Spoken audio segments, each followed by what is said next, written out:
नांदगाव खंडेश्वर तालुका मराठी पत्रकार संघाच्या वतीने पत्रकार दिन साजरा करण्यात आला। 6 जानेवारी हा दिवस महाराष्ट्रात मराठी पत्रकार दिन म्हणून साजरा केला जातो, कारण आचार्य बाळशास्त्री जांभेकर यांनी सन 1832 साली दर्पण हे पहिले मराठी वृत्तपत्र सुरू करून मराठी पत्रकारितेचा पाया घातला, म्हणून सर्वत्र 6 जानेवारी मराठी पत्रकार दिन साजरा होतो। या अनुषंगाने अमरावती जिल्हा मराठी पत्रकार संघाच्या संलग्नित नांदगाव खंडेश्वर तालुका मराठी पत्रकार संघाच्या वतीने जिल्हा अध्यक्ष अनिल अग्रवाल यांच्या आदेशाने नांदगाव खंडेश्वर येथे स्थानिक विश्रामगृह येथे पत्रकार दिनाचे आयोजन करण्यात आले। यावेळी आचार्य बाळशास्त्री जांभेकर व शिक्षण महर्षी डॉक्टर पंजाबराव उपाख्य भाऊसाहेब देशमुख यांच्या प्रतिमेचे पूजन, हार अर्पण, दीप प्रज्वलन करून कार्यक्रमाला सुरुवात करण्यात आली। या प्रसंगी पत्रकार व विविध क्षेत्रातील नामवंतांचा गौरव करण्यात आला।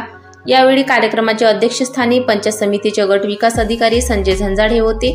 प्रमुख उपस्थिती म्हणून ठाणेदार सुनील सोळंके, नायब तहसीलदार संजय भास्करवार, नांदगाव खंडेश्वर हायस्कूल व कनिष्ठ महाविद्यालयाचे प्राचार्य प्रदीप ठाकरे, मराठी पत्रकार संघाचे तालुका अध्यक्ष नंदकिशोर इंगळे, मराठी पत्रकार संघाचे जिल्हा संपर्क प्रमुख सुनील तायडे यांची उपस्थिती होती।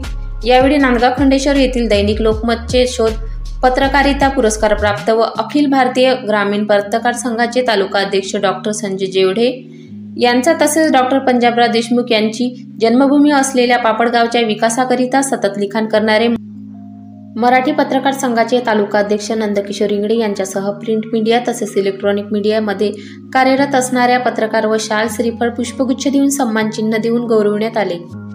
तसेच पूजा बनसोड, सानिका चांदूरकर, अजिंक्य ढोके, हाजी मोहम्मद जरीन शेख, दयाल सिंग जाट या विविध क्षेत्रातील गुणवंतांचा गौरव करण्यात आला।